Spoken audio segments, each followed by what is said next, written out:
Honest review tayo about Focallure Anti-Smudge. Kanina, di ba tinest ko siya, 11 a.m. Ginamit ko siya, ganyan siya. Usually, yung mga ginagamit kong eyebrow liner, 2 hours lang, nagbe-bleed na siya. Hindi naman sinasabing anti-bleed. Anti-smudge ang kiniklaim ng eyebrow liner.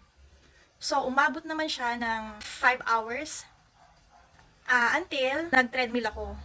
Pinagpawisan ako ng gusto. Papakita ko sa inyo yung video, yung pawis na pawis ako with anti-smudge daw na eyebrow.